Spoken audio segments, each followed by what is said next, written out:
السلام علیکم۔ عثمان علی وائس میں خوش آمدید۔ جناب عبداللہ بن عباس رضی اللہ تعالیٰ عنہما بیان فرماتے ہیں کہ اللہ تعالیٰ نے رسول کریم صلی اللہ علیہ وآلہ وسلم کی طرف وحی نازل فرمائی کہ میں نے جناب یحییٰ علیہ السلام کی شہادت کے بدلے میں 70,000 جانیں لی تھیں، اور اے پیارے محبوب، آپ کے نواسے کی شہادت کے بدلے میں 70,000 جانیں لوں گا۔ جناب امام حسین کی شہادت سے ان کے دشمنان حق کو کیسی کیسی توقعات تھیں۔ لشکریوں کو گراں قدر انعاموں کے وعدے دیے گئے، سرداروں کو عہدے اور حکومت کا لالچ دیا گیا۔ یزید اور ابن زیاد وغیرہ کے دماغوں میں سلطنت اور جہانگیری کے نقشے کھینچے ہوئے تھے۔ وہ سمجھتے تھے کہ فقط امام کا ہی وجود ہمارے لیے رکاوٹ ہے، یہ نہ ہو تو تمام کرۂ زمین پر ہماری ہی سلطنت ہوگی اور ہزاروں برس تک ہماری حکومت کا جھنڈا لہراتا رہے گا۔ مگر وہ ظالم کے انجام اور قہر الہی کی تباہ کن بجلیوں اور ستم رسیدہ اہل بیت کی آہوں سے بے خبر تھے۔ انہیں یہ معلوم نہیں تھا کہ خون شہیدہ رنگ لائے گا اور ان کی سلطنت کے پرزے اڑ جائیں گے۔ ایک ایک شخص جو قتل امام میں شریک ہوا تھا طرح طرح کے عذابوں سے ہلاک ہوگا۔ وہی فرات کا کنارہ ہوگا، وہی عاشوراء کا دن، اور وہی ظالموں کی قوم ہوگی، اور مختار کے گھوڑے ان بدبختوں کو روندتے ہوں گے۔ ان کے ہاتھ پاؤں کاٹے جائیں گے، گھر لوٹے جائیں گے، اور ان کی لاشیں گندے گھڑوں میں پڑی سڑ رہی ہوں گی۔ دنیا کا ہر شخص ان پر ملامت کرے گا اور ان کی ہلاکت و بربادی پر خوشیاں منائی جائیں گی۔ ابن سعد جو امام حسین کے خلاف لشکر کا امیر تھا، اسے مختار کے دربار میں طلب کیا گیا۔ اس کے بیٹے نے کہا وہ گوشہ نشین ہو گیا ہے۔ مختار نے کہا امام پاک کی شہادت کے دوران کیوں گوشہ نشین نہ ہوا؟ چنانچہ بلا کر پہلے اس کے بیٹے کو اس کے سامنے قتل کیا گیا اور کہا گیا ظالم دیکھ، جب سامنے جوان بیٹا قتل ہو تو باپ کی کیا کیفیت ہوتی ہے۔ پھر اسے بھی قتل کر دیا گیا۔ پھر شمر کو تلاش کر کے قتل کیا گیا اور ان کی لاشوں پر گھوڑے دوڑائے گئے اور ان کے سر کاٹ کر امام زین العابدین کے پاس مدینہ منورہ بھیج دیے گئے۔ اس وقت امام زین العابدین دوپہر کا کھانا تناول فرما رہے تھے۔ آپ نے فوراً سجدہ شکر ادا کیا اور فرمایا جب امام پاک اثار ابن زیاد کے پاس بھیجا گیا تھا اس وقت وہ بھی دوپہر کا کھانا کھا رہا تھا۔ آج اللہ تعالیٰ نے انہیں ذلیل و خوار کر کے جب ہمارے پاس بھیجا ہے تو ہم بھی دوپہر کا کھانا کھا رہے ہیں۔ علامہ ظاہری بیان فرماتے ہیں کہ قاتلین حسین میں سے ایک بھی ایسا نہیں ہے جسے آخرت کے عذاب سے پہلے ہی دنیا میں عذاب و عقاب نہ مل گیا ہو۔ یہاں تو انہیں ذلیل و خوار کر کے قتل کر دیا گیا، یا ان کے چہرے سیاہ ہو گئے، یا ان کی شکلیں بگڑ گئی، یعنی انسان کی بجائے کوئی اور شکل ہو گئی، یا ان کی حکومت تھوڑی ہی مدت میں ختم ہو گئی۔ امیر مختار سقفی تاریخ اسلام کے ان چند حکمرانوں میں سے ایک ہیں جنہوں نے بنو امیہ کے خلاف تلوار اٹھائی اور کربلا میں حسین ابن علی کی شہادت کا بدلہ لیا۔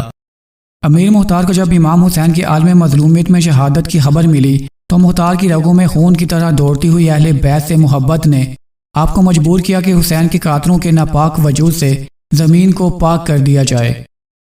چنانچہ مختار نے اعلان کر دیا امام حسین کے قاتلوں کو تلاش کرو، کیونکہ میں نے عہد کیا ہے کہ اس وقت تک نہ پیٹ بھر کر کھانا کھاؤں گا اور نہ سیر ہو کر پانی پیوں گا جب تک زمین کو ان بدبختوں کے ناپاک وجودوں سے پاک نہ کر لوں۔ چنانچہ واقعہ کربلا کے سب سے بڑے مجرم عبید اللہ بن زیاد کا سر جب مختار سقفی کے دربار میں پیش کیا گیا تو اچانک شور اٹھا کہ وہ آیا۔ سب لوگ سروں سے پیچھے ہٹ کر کھڑے ہو گئے اور دیکھنے لگے۔ اچانک ایک سانپ آیا اور ان کے سروں میں سے ابن زیاد کے سر کو ڈھونڈ کر اس کے نتنوں میں داخل ہو گیا اور تھوڑی دیر وہاں ٹھہرا، پھر نکل کر چلا گیا۔ پھر دوبارہ وہ سانپ آیا اور اس نے پھر اسی طرح کیا۔ اس طرح اس نے 2 یا 3 بار کیا۔ تمام لوگ کھڑے دشمنان اہل بیت کا دنیا میں یہ انجام دیکھ رہے تھے اور توبہ استغفار کر رہے تھے۔ جناب امام حسین کو شہید کرنے والے شمر کو مختار سقفی نے قتل کرایا۔ اس کا سر مدینہ منورہ میں امام زین العابدین کے پاس بھجوایا اور اس کی لاش کتوں کے آگے پھینک دی۔ قلی بن یزید وہ خبیث ہے جس نے حضرت امام عالی مقام کا سر اقدس تن نازنین سے جدا کیا تھا۔ یہ روح سیاہ بھی گرفتار کر کے مختار کے پاس لایا گیا۔ مختار نے پہلے اس کے ہاتھ پاؤں کاٹے، پھر سولی پر چڑھا دیا اور آخر کو آگ میں جھونک دیا۔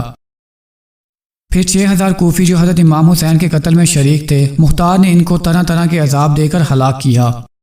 راوی بیان کرتا ہے کہ جب شہدائے کربلا کے سروں کو لے کر یزیدی فوج کوفہ میں یزید کی طرف جا رہی تھی تو ان میں ایک بہت خوبصورت نوجوان تھا جو کہ گھوڑے پر سوار تھا۔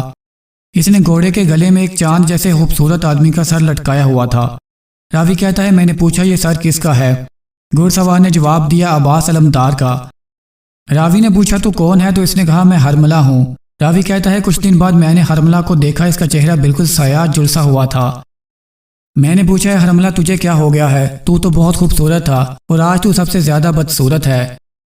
حرملہ رونے لگا اور کہا خدا کی قسم جس دن میں سر اٹھائے ہوئے تھا اس دن سے آج تک کوئی ایسی رات نہیں گزری کہ 2 آدمی آتے ہیں اور مجھے پکڑ کر لے جاتے ہیں۔ وہ مجھے آگ میں دھکیلتے ہیں اور میں پیچھے ہٹتا ہوں مگر آ کے چھولے مجھے جھلسا دیتے ہیں۔ انہوں نے کہا مجھے ایسا کر دیا ہے جیسا کہ تو دیکھ رہا ہے، چنانچہ وہ اسی بری حالت میں ہی مر گیا۔ شیخ سعدی بیان کرتے ہیں کہ ایک دفعہ میں کربلا میں ٹھہرا، رات کو ہم بیٹھ کر باتیں کر رہے تھے کہ میں نے کہا کہ جو بھی امام پاک کے قتل میں شامل ہوا وہ ضرور بری موت مرا۔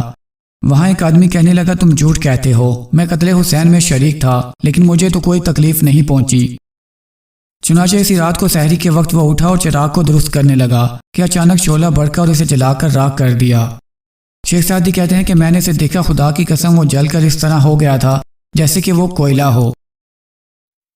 تو دوستو یہ تھا سانحہ کربلا کے مجرموں کا انجام۔